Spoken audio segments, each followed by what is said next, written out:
All right, everyone, welcome back. Here we are, episode 10 of the Restoration Club podcast. Can't believe it. They often say if you can get to number 5, you're going to succeed. I've heard if you can get to 21 is really where we're trying to get to, then that's definitely top shelf stuff. So we're out there. Super excited about today. We have the club chaplain, he's not self-described. I'm calling him the Restoration Club pastor. Heath Krueger joining us today. We're really excited about having Heath with us. And Heath, honestly, I hope you'll give me some grace for this, but I feel like you deserve the best intro possible. Yo. All right, here we are, guys. We are excited about this. We have got, if you're watching us on YouTube, you are currently seeing me wear a retro Michigan hat along with a Mikey Sainra Still jersey. Fresh off a big dub in Ann Arbor. Oh, the reason this is important, because Heath loved me enough not to turn off the camera right now and enjoy this time. He turned the hat around, guys. What happens in Restoration Club stays in Restoration Club. How you doing, Heath? I'm still licking my wounds from that devastating loss on Saturday. Thanks for reminding me. Pride cometh. That's what happens. How have the last 48 hours been? For you and the nation there? Well, my flag's at half mast here. Still licking my wounds, but I got to hand it to the Wolverines. They played well. They beat us in the trenches and 3 years in a row. I mean, it's hard to say, but y'all have flipped the script for sure. It's been wild to think about, and this isn't a Michigan Ohio State podcast, but there is something about like good rivalries. Mm-hmm. And so everybody can jump in those comments all they want about what they think is a good rivalry, but this is hands down. And I'm so thankful, honestly, that it was a really good game, close. Yeah. Everybody was waiting. I mean, honestly, I was waiting for Marvin to catch that pass before it got picked. I was like, oh, great. He's going to catch it. They're going to go down and we'll end up in overtime again, that kind of stuff. So here we are. Yeah. I mean, well, that's awesome. Gotta love a rivalry. Yeah, it gives something to build through. So I hope you can stomach the fact that this isn't coming off during this thing here. So if you're out there listening, feel free to jump on our YouTube, check out what's going out here. Pretty excited about life in general, but I'm even more excited today to have Heath joining us, a founding member, a part of our Restoration Club, is with Builder Cup 1, Builder Cup 2, been connected to the family for a while. We'll find out more of his story and how he connects. So Heath, I'm glad you're here today. So give us a little snapshot of who you are, what you are, and I guess let's jump in there.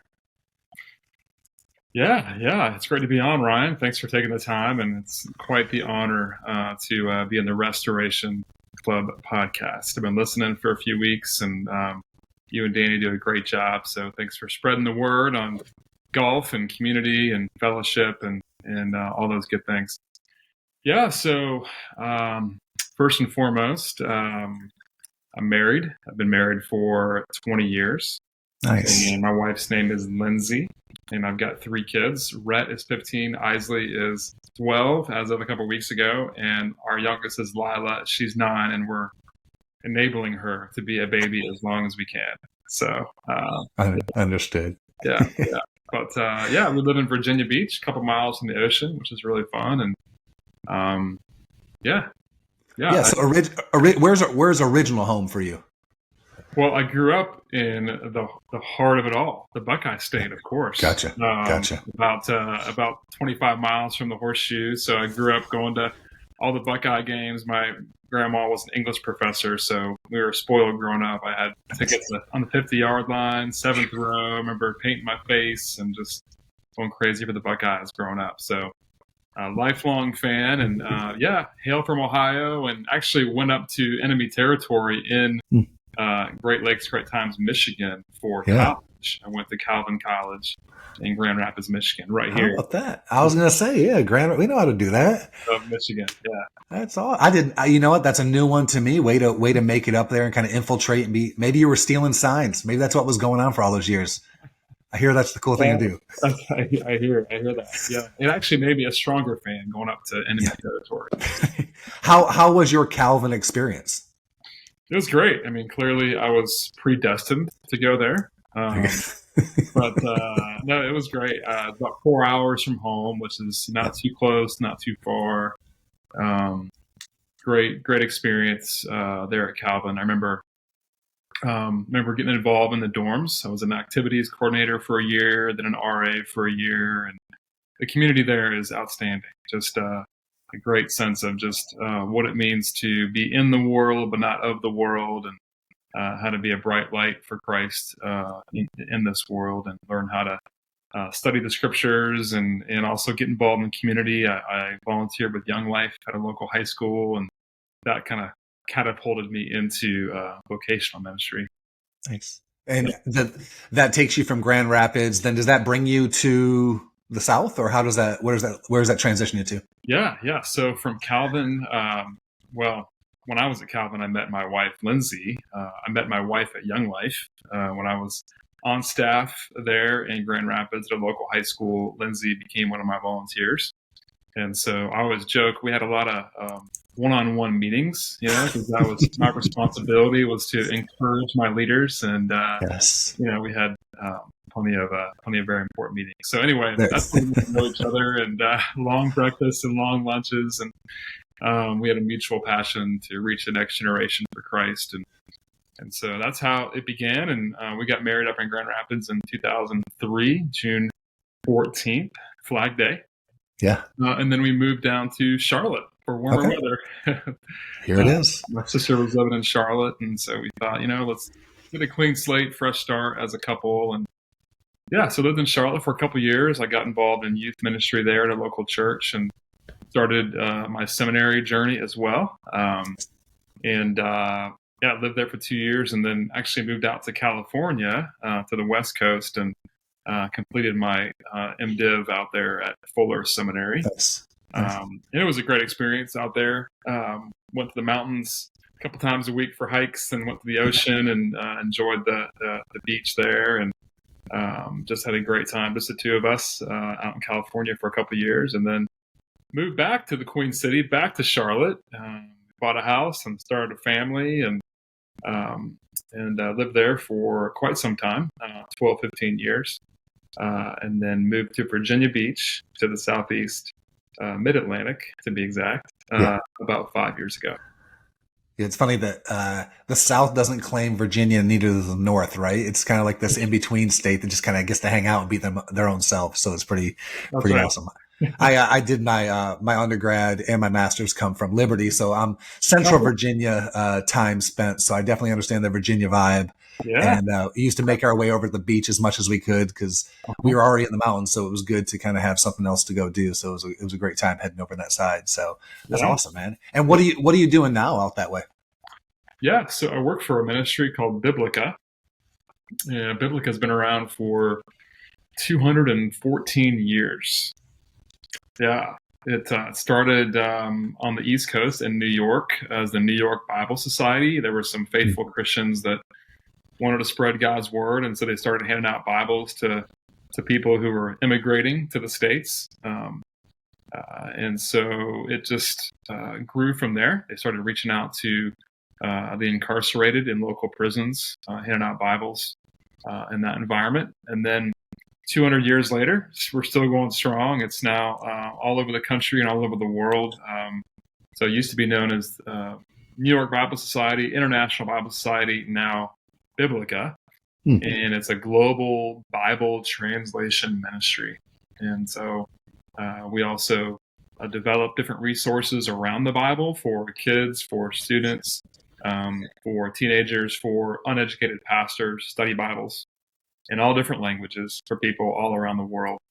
So it's really exciting. So I get to work with donors and investors and ensure that those resources, those Bibles, get to people who need it around the world. And we work with ministries like Young Life and Awana and World Vision and Compassion and Harvesters, Samaritan's Purse. We have these ministry partners around the world, India, Africa, Asia, South America. And so we partner with these ministries, and we supply the scriptures that they need to do the work there on the ground in these areas. And It's really fun. It's really exciting mission to be a part of, and it's a different way to serve the church. I was a local church pastor for about 20 years. I was a youth pastor, campus pastor, and then most recently a lead pastor here in Virginia Beach. And God just opened up the door for me to serve the global church, the Big C Church, and sort of complete that great commission that He calls all of us to reach people here, near, and far. And so it's been really refreshing for me to see God's great work globally. So yeah, that's what I do. I love it. Yeah. Heath, what would you, if someone was listening right now and they want to know, hey, how do I find out more about Biblica? An unpaid sponsorship ad right here you get. How do they connect? How do they find out whether it's on the giving end or whether it's even on getting any resources? How would they find out more? Yeah, great question. You can just go to biblica.com and learn all about the ministry there. Or you can just email me, heath.krueger@biblica.com. We also are on Instagram. It's one thing that's really captivating these days is translation. Just real quick, we've got over 1 billion people still in the world who don't have a Bible in their heart language. And so what's really exciting is that Biblica is partnering with 10 other translation ministries, like Wycliffe. You may have heard of Wycliffe, and Lutheran Bible Translators Seed Company. It's this collaboration called Illuminations. And the last few years, we've said, you know what? Let's not compete against each other, but let's help each other complete the mission that God has given us to reach every tribe and every nation. And so we have strategized our efforts, and we're avoiding duplicate, parallel work, and we're able to go further faster. And we're pooling our resources together and saying, all right, let's do this. There's still 3,500 some languages that don't have a full scripture, the Old Testament, New Testament.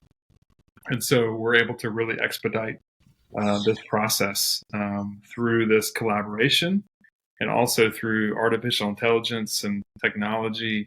What used to take decades now can take just a handful of years to translate a language into the full Bible. So, and the last thing I'll say is 2033, the Illuminations goal that Biblica is a part of, is every language in the world will have at least the New Testament, and then by the year 2053, every language in the world will have full Scripture, based on our current goals, based on our current progress. So. Yeah, it's really, really exciting. Jesus is going to come back, in the next few years, and He's all going to take us home. That's awesome, man. I love it because you mentioned that thing of working together with other ministries, right? And oftentimes it seems like people have this mindset that, oh no, we keep to ourselves, you keep to yourself and go, but coming together for the greater mission. And this is a little bit of a segue too, right? Because it's kind of how, even with how RC operates, we understand that together is better. And so creating those relationships and then doing greater things. It's the old metaphor. If I had 4 logs around the yard and I just said, all right, let me try to light each one of those on fire. Yeah, they're going to burn and they're going to be fine. But when I put those 4 logs together and light all 4 of them together in the same pile, it's a big, bright, vibrant burn. And I think that that's something like this, which is really powerful, to find out that the word gets put out, that I can go on my Bible app, right? And I can swipe through and find every other translation I want to go to. I can learn so much about it, but I'm so blessed and privileged in that sense that when you say that there are so many people without that, and that's mind boggling still, because we're in a world we're just used to seeing it and having it every single time. Yeah. I mean, how many Bibles do we have? People not too far away. Yeah. Have a Bible for one, and if they did, it wouldn't even be in their language. So I love the spirit of unity around Restoration Club, and I love the fact that a bunch of guys can get together, and superficially we may not have a lot in common, some things, but fundamentally we have everything in common, because we have a passion for God, a passion for golf, and for community. So. Yeah. Well, you nailed it, because it could be someone who owns a marketing company. It can be someone who works in construction. It can be someone who's a pastor, someone who's getting Bibles out, someone's in a nonprofit. Mhm. All these different careers that everyone seems to have in spaces that they operate in. And then to be able to either, I don't want to say walk away from it, but to use that background that they have together is really powerful. Like I even just think about, you look at Jeff Marsh, Dave Basin, and Danny Christensen coming from 3 different worlds, right? Dave's an amazing artist. You've got Jeff, who's just probably my favorite photographer ever. And then Danny, who's got this marketing mind that's just so good. Like he always sends me stuff. He's like, hey, let's try this. Let's do this. And it's so good. It's just, but those 3 things together, it's just perfect. Yeah. And then bringing in, right, we get more of these things and we do our events. Like, let's have someone speaking to this point. Let's do this. Let's plan. Let's have anybody who follows our social media over the past 2 years has seen your writings. Your words have been all over our social media. So people using their gifts to move the mission forward, right? That there is a restoration found through this game of golf, but primarily the vehicle is Jesus. It's simple. It's just, we get to do it. Absolutely. Yeah, you hit it right on. And it reminds me of Paul's words in Corinthians about the unity of the body, right? Like you're an arm and I'm a leg, Yeah.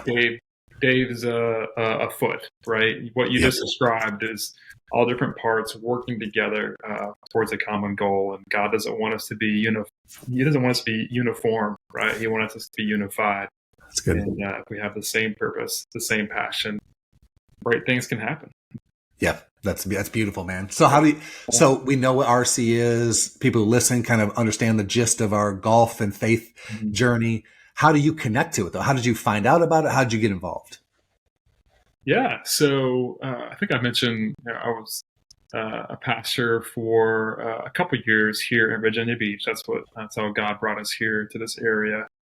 And there was a point in time where I transitioned out of the local church in that role, and God just God was preparing me for something.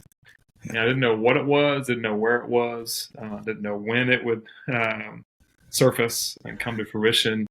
And I was just asking God, what do you want from me? What do you want for me during this next season? And just opening up my hands and saying, God, I surrender to you. My life is not my own. I release everything, everyone to you. And it was hard. It was hard, though. I mean, I don't want to come off as like I was this super spiritual, amazing, Christian during this time. It was challenging. It was difficult. If anybody's ever been unemployed, especially as a man, there's a sense of who am I? I mean, so much of your identity is wrapped up in what you do, and for good or for bad. And I think I realized how much value and sense of self-worth and identity I found in what I did. And so in a good way, God was kind of stripping that away from me and reminding me, Heath, you are a child of God. You are my beloved, my treasured, my cherished son and child. And that's who you are. And to rest in that.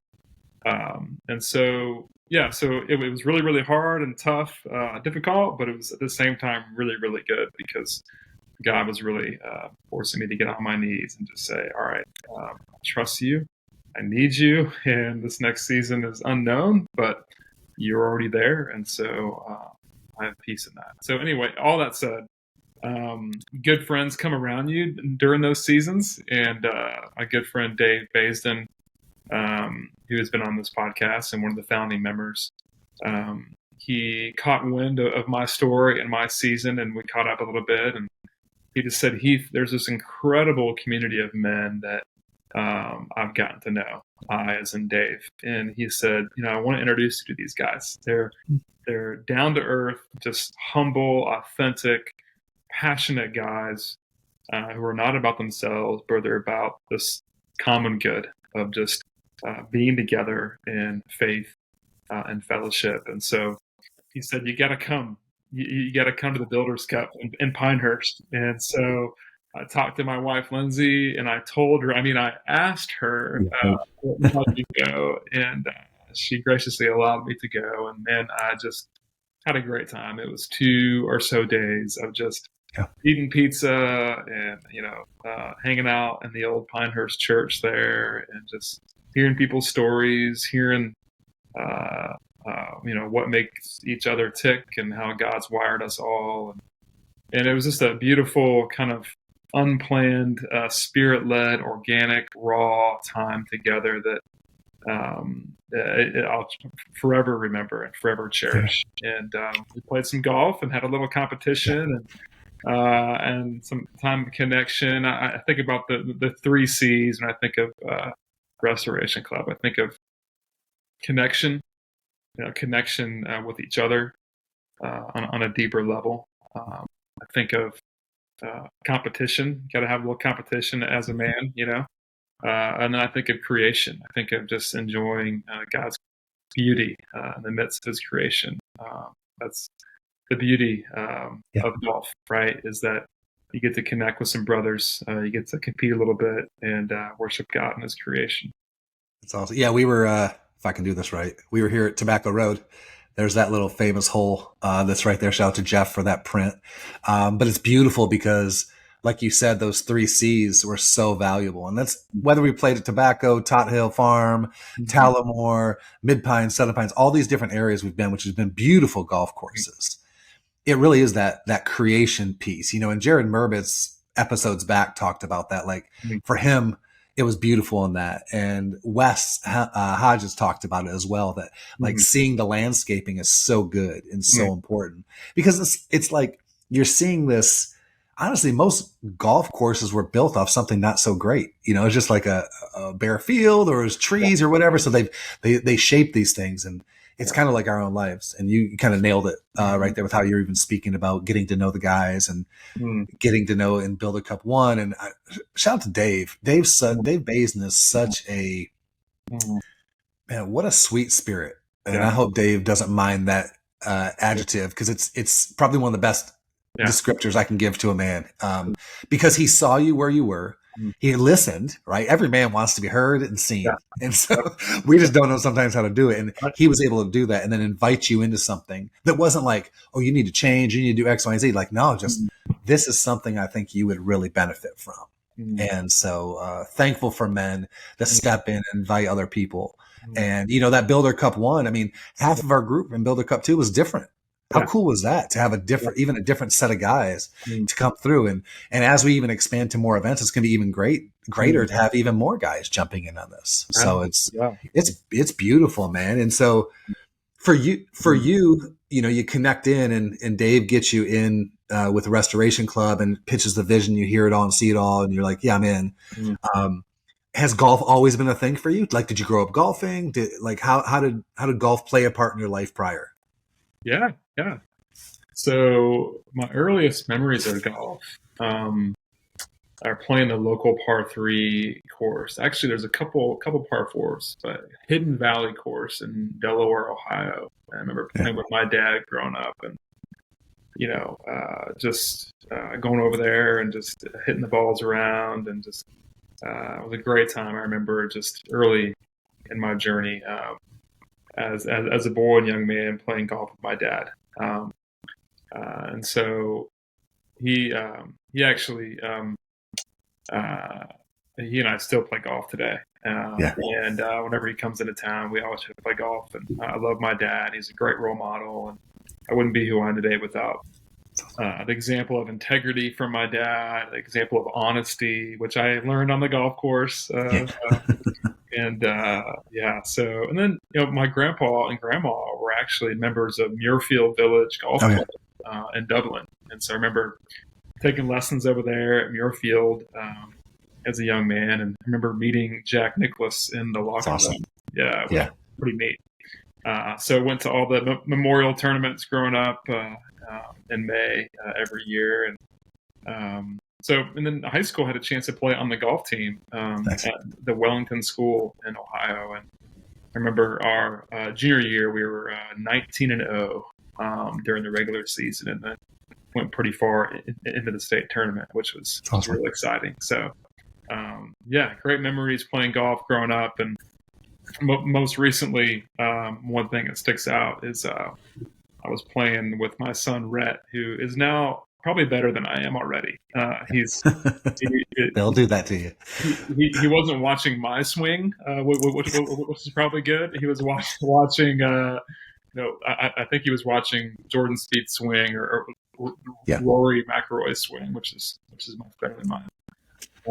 He's got that kind of cool, calm, collected demeanor, and just he's destined for a very, very low handicap. Anyway, we were playing a couple weeks ago, and my father-in-law was in town, and he's at least 70 and can hit the ball further. I mean, he can hit it over 300 yards. The guy's a machine. He's a beast.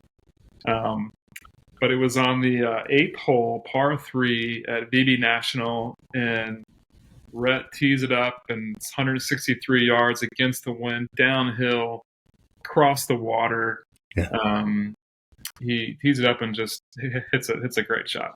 It was around dusk, and so we saw the ball bounce and roll. Didn't really see where it ended up, and I was like, Rhett, you might want to go up to the green to see where that ball ended up. And so he drove the cart up to the green, ran across, and looked in the hole, and there it was. Oh, man. One. Yeah, he started jumping and screaming and yelling, and it was a pretty special moment to share with him. That is beautiful, man. How about that? Like the ace and with his dad, and then like, these are amazing opportunities in that. Oh man, it's a legacy moment, man. Yeah. It was amazing. It was incredible. Technically, since you were a part of creating him, it's really yours too. So you get to take it. That's right. Enjoy that. I like that. Do you usually take advice from a Michigan fan, but you'll take that one. That's good.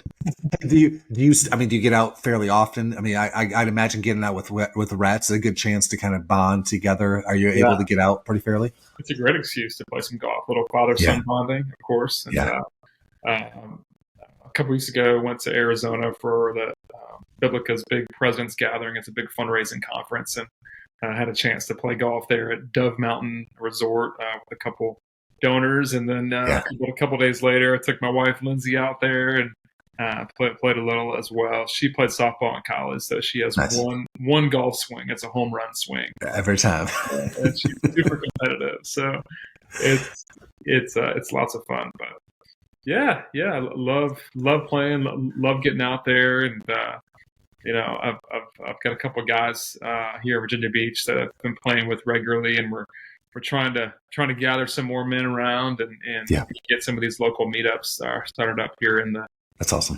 Southern Virginia area. So hoping and praying that'll take off.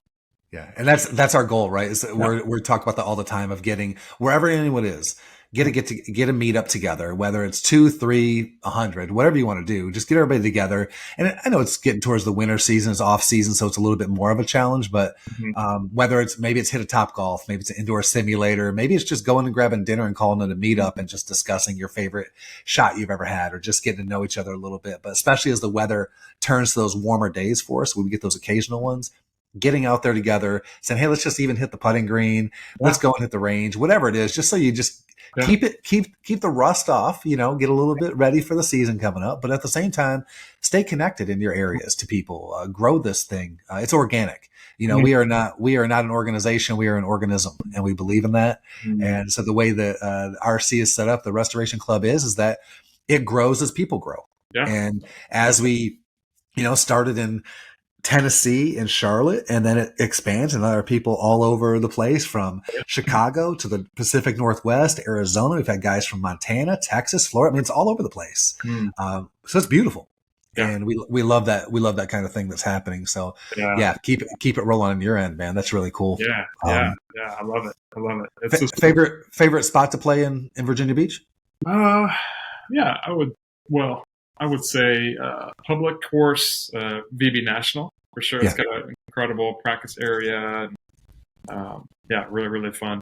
And then if I get the chance, I play Bayville Country Club. Nice. It's got a link style to it.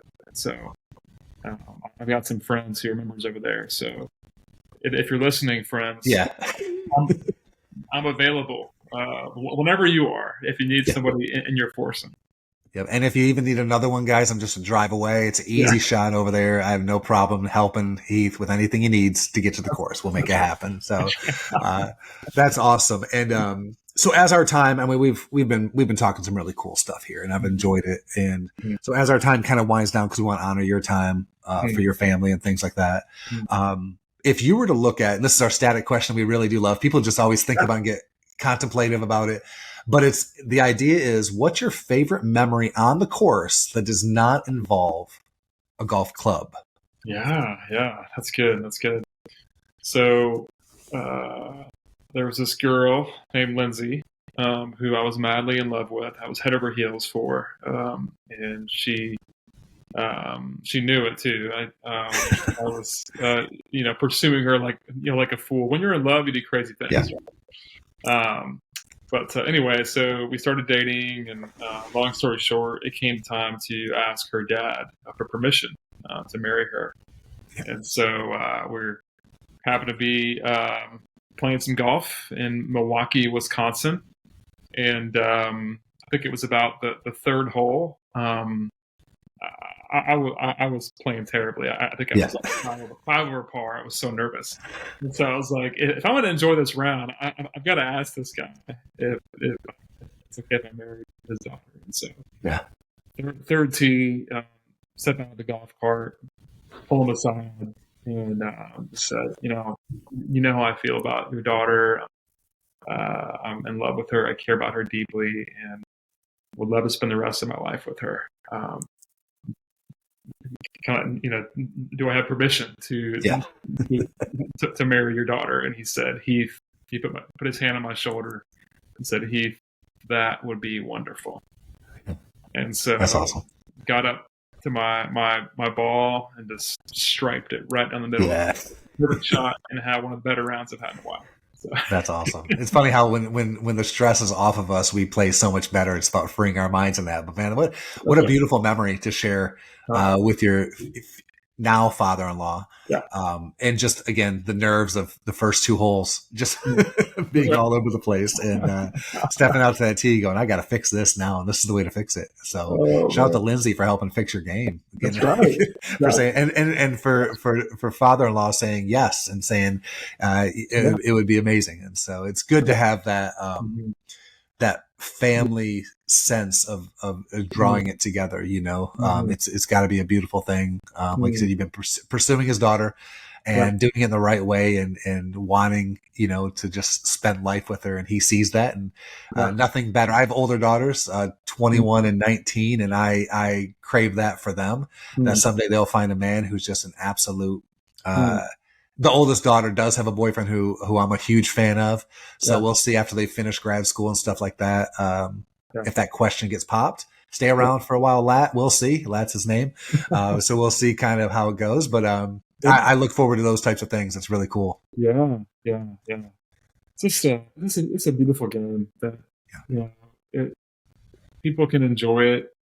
Who are just starting off, right? And my dad calls it, all you need is that glimpse of glory, right? That one shot that just has perfect ball flight and goes right where you want it to go. And then you got guys like Tiger Woods, who, there's always room to improve, even if you've won 15, 16 majors.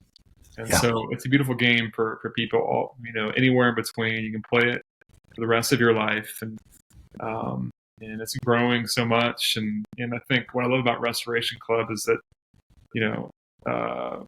it's, we're, as Christians, we're in the business of redemption, right? Anything that is earthly and temporary can be redeemed for God's glory and for others' good.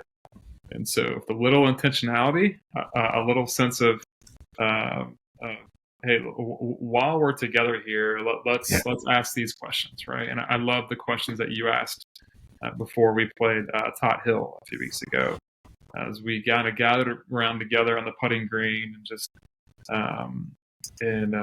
we prayed for the day and you said, hey, just a couple of questions to toss around while you're in the car with your boys today. What's progressing well on your journey? What are you excited about that you're making progress on? And then what is it that what's the challenge you're facing, and how can you be gentle, more gentle towards yourself in that?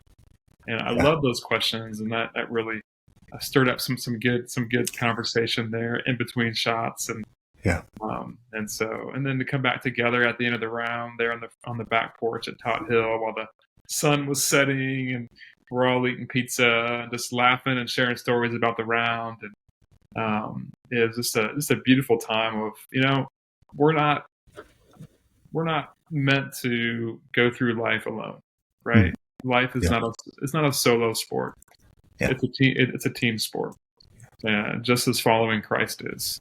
In this world of individualism, we need each other. We're better together, and golf can be a way of gathering men together and offering us a reminder that we're not alone and we need each other, and it's okay to not be okay. And I think weak is the new strong, right? It's okay to be real and raw about your struggles, what challenges you're facing, and know that guy next to you on the cart or that guy across from the table loves you, doesn't look down on you or think less of you, but is right there with you in that struggle. And we're helping each other out. We're standing shoulder to shoulder and saying, keep going, take that next shot, keep swinging, right? Don't dwell on that bad shot in the past. Don't dwell on that mistake or what happened in the past. Learn from it.